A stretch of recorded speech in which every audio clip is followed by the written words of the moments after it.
Hello family, welcome or welcome back to my channel. It's your baby girl Gloria. Today I just thought we should talk about my first few weeks in the UK when I just came into the country, because I know some of you are kind of wondering what it would be like. Although our experiences may differ, because of course we're different individual, we're not coming to the same workplace, so there may be so many things that will not be the same. But just to give you an idea of what it will be like, or idea of what generally happens when you just come into the country, my case may be a little bit different because number one, I came through an agent, which I always talk about, their MMA recruitment. I found them on Facebook. I came through an agent, and my circumstance was also a little bit different. Depend on you, depend on your circumstance, and so many things will affect what will happen or what you experience when you first come into the country. But I just want to share my own experience, like story time kind of thing. So the happy time started when I was ready to fly. I hop on the plane. I was traveling from Dubai because then I was living in the UAE. So it was just about 8 hours travel to the UK for me. When I got into the UK, it was pretty early, about maybe 9 a.m. And usually I know when people arrive, my agency or your work, somebody will just be at the airport to welcome you, and they will have a board with your name on it, your name and maybe your last name to say you're welcome, and then you look at your name, you go to them. But I waited and waited. There was nobody with my name, nobody is welcoming me, and I was like, what's going on here? I stayed for about 30 to 1 hour and there was nobody. And then I phoned my manager I phoned? I think it was my home manager I phoned. And then she said, how come you're here? I said, I don't know. It's 8 hours. My flight was 8 hours and I'm here. And she's like, oh dear, you have been put on the different plane. Because the people that were coming, the others, because we came like 5 in my group, 4 of them were coming from the Philippines, and their flight to the UK was about 13 good hours. So they must have miscalculated, being that maybe the time difference, I don't know, for some reason I landed here hours before them. And usually what they do is they usually arrange a car or a taxi, somebody that will carry us from the airport straight to the hotel that we're going to lodge. Where I was going to be lodged was about 3 hours drive from the airport. The company I was working with then, our head office was in Worcester. So, and it was 3 hours from London, from Heathrow Airport in London. They had to get me a private car that transported me all the way to the head office, to the B&B where I lodged, and that bill was added to whatever I'm going to pay monthly. You know how the deduction is with whatever you're owed, you're going to pay all together when you're living, or just deduction over the month. So I drove 3 hours to that B&B.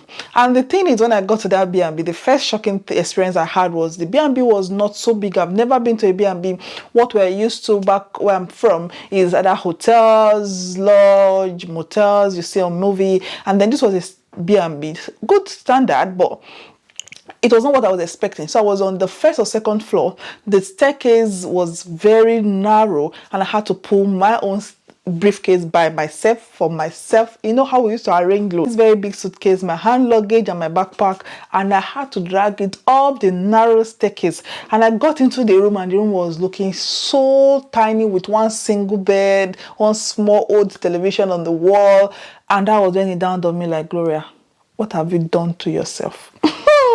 And that was when my second level of crying started. My first one was in the plane when I was leaving, and then I cried and cried. I'm like, oh my God, I've made a mistake. What am I doing here? And initially, even during the drive, when we're going from the airport to the car park, I was like, did they on air conditioning this car park? No, it was the weather. So from there, we drove actually to go and check if my BRP card was ready at the post office that I selected I was going to get it from, but it was not ready. So it was another long journey. So we came out when we were going to the post office, and it was really cold. I'm like, wait, so this code is real, like. And then it was summer, because it was May. It was summer. It wasn't that cold too, but to me, it was freezing. I think the weather was about 11 to 9, and it was like ice for me.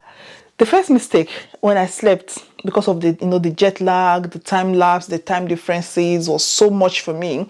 When I slept, I was thinking it's fine. In Dubai doesn't shut.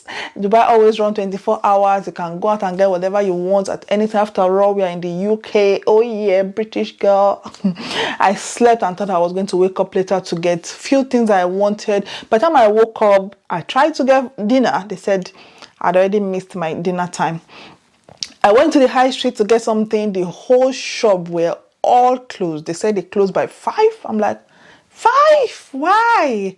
The whole shop was shut. So I had to go back to my B&B, hungry. I slept until the next day. That was when I now started adjusting. Second day that the other people from the Philippines came, and then I was able to have group of people. We went to the head office. I think the third day went to the head office where we did our induction. They were telling us things we need to know about the country, things we need to know about the job, things we need to know about just little induction. And that was when we registered for those that were in England. They call it DBS, and me, I was the only one that was coming to Scotland. They call it PVG, for our police clearance. So we registered. For them it was online, but for me it was paperwork. I had to write, and then they were showing us how to look for house, make sure you're looking for house close to your workplace, and then how to use the Google map. We did all that 1 week. The second week I was supposed to leave. The other people who were in England, they all left the B&B, but for me, that was going to Scotland, I need to board another plane, and that was going to be about 45 minutes to Scotland. It is really difficult if you're coming to Scotland because it's like a different process entirely. So the next week I had to wait until I think about the Monday. There was nobody to pick me up from the airport from my work, and then it was this Tuesday, I think the second week. That was when I now flew to Scotland. I got to Scotland, got to the airport. Luckily, my manager came to pick me up, took me to another B&B, but it was a nice one. This was like a family home.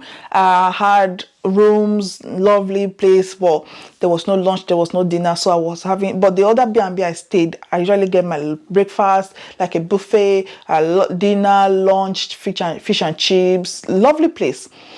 But this one I now stayed, there was only breakfast. They only give you bed and breakfast. So there was no lunch, there was no dinner. And where I was very far. I have to walk into the town to buy food. And that was when the issue of how much you come to the UK will now come in place with, because what I came to the country with was not so much. It was about, I'll say about £350, which was not enough. By the time 1 week, 2 weeks, I was buying food in this B&B that I was, so my money was running out. I had to buy jackets, I had to buy boots, and few things I needed. Before you know it, my money was going down and going down and going down. I was becoming really nervous. It was really a very sad time.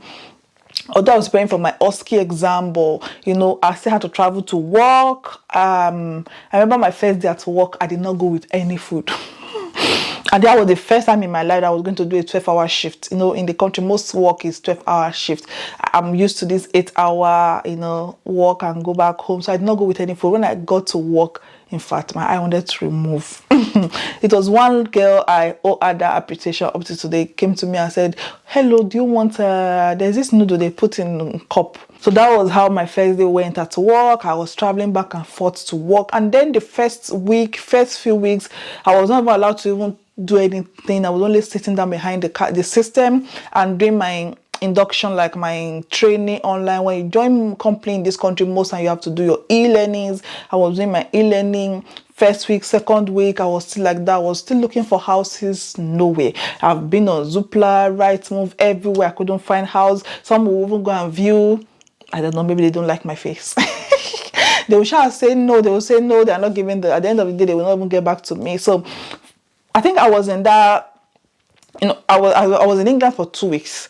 Then I came to this B&B. I was there for about another 2 weeks, and then they said it was too expensive. I need to go to another hotel now. So I was moved to Travelodge, and that Travelodge is like outskirt of where I was staying, very far away. And also they don't do lunch, they don't do dinner, breakfast. They only give you a small box like this of maybe milk, tea.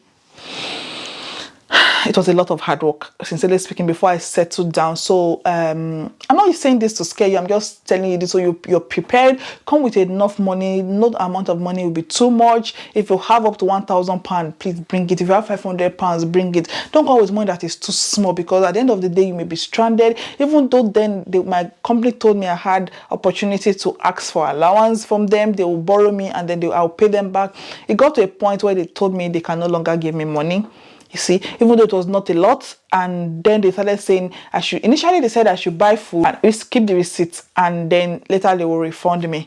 But the hotel I was staying at that time, I need to walk like 30 minutes to get into town, or take taxi, and then I'll buy one food. I can buy fish and chips, and I will eat half in the afternoon, half in the evening, and that was how I was managing. And from there also I was going to work. I started looking for house until eventually I think I was hanging about, since I got into the country for about 2 months before I eventually got a place. And that was my first place I stayed, where it was a shared house. I was in one room, and then other people were in the other place. The landlord also was living in the property, and that was when I eventually got my place. So it is a bit difficult sometimes when you're coming to the country. You have no one, you know nobody, for people to trust you enough to give you a house or to give you their property for you to live in. I would say whatever one you get first, just manage, and if you have enough money, come with your money. So it was a little bit difficult. Like, I really struggled to get a house. Then before I now settled,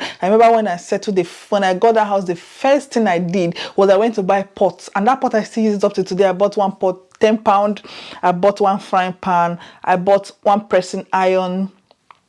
I bought what is it? I buy groundnut oil, and I cooked. But then I couldn't find African shop. I didn't know where African shop was, so I was just eating anything I see, preparing for my exam. But at the end of the day, today is worth it. Like, it's worth it. So when I lived in that house, that shared flat, for about 2 months, I was already planning to bring my family, so I was already working on that.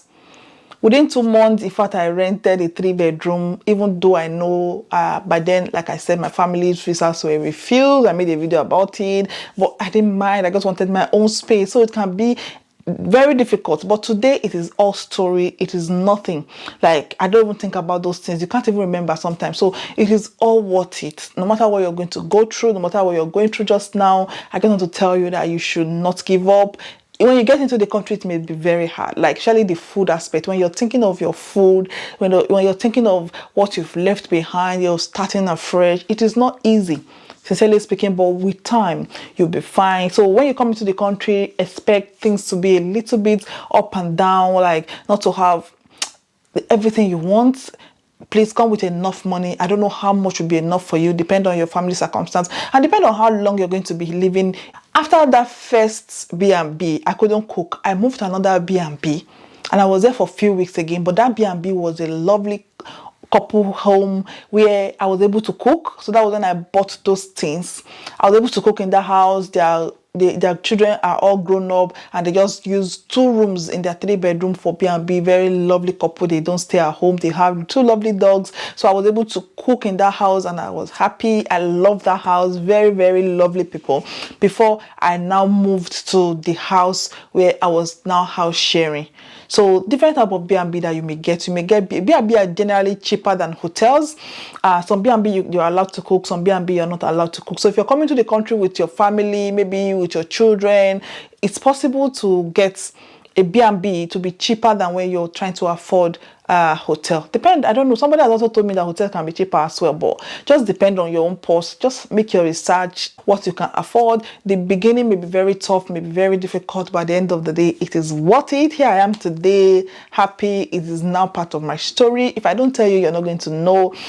Yes, I passed my OSCE, got my house, like even within 2 months of getting to the country, let me tell you something, I got myself a car because I cannot come and kill myself. How much is car? Like, the UK is not a place where car is luxury. If you have a car, you're a big boy, no. If somebody living in a big house, it may be mortgage. If somebody driving a big car, it may be loan, so it doesn't mean anything. I got that first car, and how much did I get it? About £500. I I got one car like that, and that car was taking me to and from work within the first 2 months. So life will just start small. As long as you can manage what you've got, you'll be fine. I hope this video has helped someone. A story time, like just to tell you what it was for me the first few months before I actually settled down. I've settled in. So life comes as it comes.